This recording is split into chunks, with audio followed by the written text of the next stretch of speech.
So Apple has finally refreshed the 13-inch MacBook Pro by giving it a performance boost and ditching the butterfly keyboard. But is that all enough to consider one? Let's find out. So this review is gonna be divided into 4 different parts. We'll start with the specs, and then we'll talk about the good changes Apple made, and then the changes they should have made, and finally the conclusion, where we will decide if you should consider buying one of these or not. So right off the bat, let's talk about the specs. Now the MacBook Pro starts at $1299 with a 1.4 GHz quad-core processor, 8 gigs of RAM, and 256 gigs of storage. You can update that to 16 gigs of RAM and 1 TB of storage, but that's the limit for the baseline model. You have to pay more for the higher models to get 32 gigs of RAM and 4 TB of storage, which is the highest spec available on the MacBook Pro right now. And one major difference between the higher models and the baseline, yeah, the higher ones have 4 USB-C ports compared to just 2 on the baseline. But the display is standard across the range. It's a 13-inch Retina panel with True Tone and a resolution of 2560 by 1600. The viewing angles are great and the brightness, it gets pretty high in my opinion, and the colors are also pretty great. So it's a great display altogether. So let's talk about all the good changes Apple have made with the 13-inch MacBook Pro. Now right off the bat, the biggest change and the best change is ditching the butterfly keyboard for the Magic Keyboard. And at this point, there is no new MacBook for sale with a butterfly keyboard. That era has ended and it's for the good. Now the Magic Keyboard, it's better than the butterfly keyboard. It's still not as clicky as you might like or prefer, but these keys will be way more durable than the butterfly keyboard and you won't have to worry about changing them.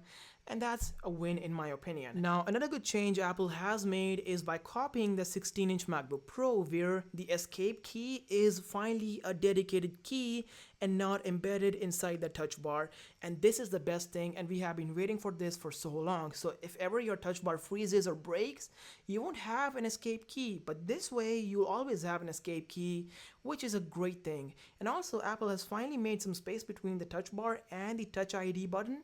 So that is something that's pretty nifty and taken from the 16-inch MacBook Pro. So now let's talk about the touch bar because we have to. And honestly, I'm kind of conflicted between liking it and not liking it. And let me explain why. Now this thing has great functionality. This thing works with various apps, you get predictive words, emojis, all the good stuff right in here. I use Final Cut and all my timeline can be seen in the touch bar, so that is pretty great to me. But I always have this thing ticking back in the mind that one day I'm gonna break this thing and it's gonna be very expensive for me to replace.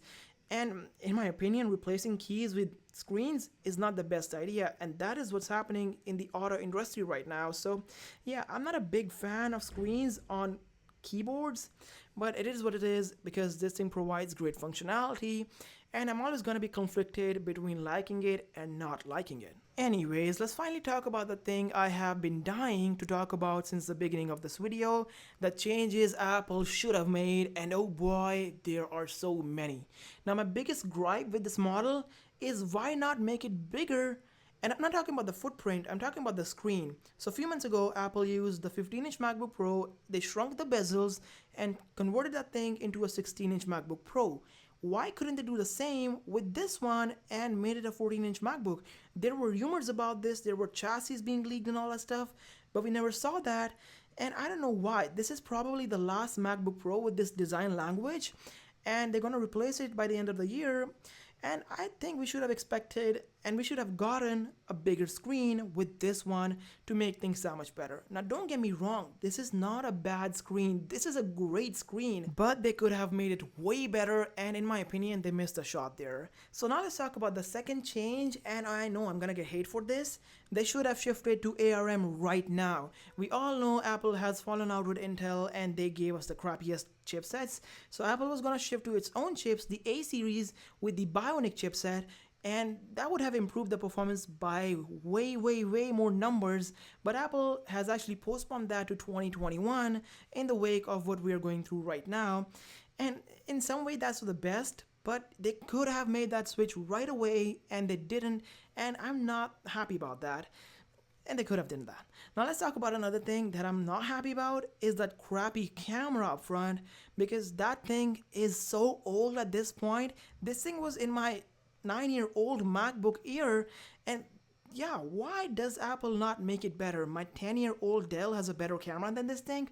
and Apple should do something to make the webcam better because it's been a long time now and this is the crappiest camera on an expensive laptop like this. And I can go on and talk about things like the Apple logo not glowing or the lack of ports, but I won't because I know Apple is done with that stuff and those changes were made in the past and I have made my peace with that, but they could have stuck a better webcam in this thing and they didn't. So now let's talk about the reason most of you are here for. Should you buy one or not? Now I am not gonna sugarcoat this thing because it honestly depends on your usage, because the base $1299 MacBook Pro is a great deal. It gets a lot done for a lot less, which is something you can't say about Apple devices that often. And you can always bump up, right? Get better RAM, better storage, and call it a day. And in my opinion, this is probably the best MacBook on sale right now. Sorry, the best value for money MacBook on sale right now. So I hope you guys enjoyed the video. More content coming soon. Until then, please like, comment, and subscribe. Peace.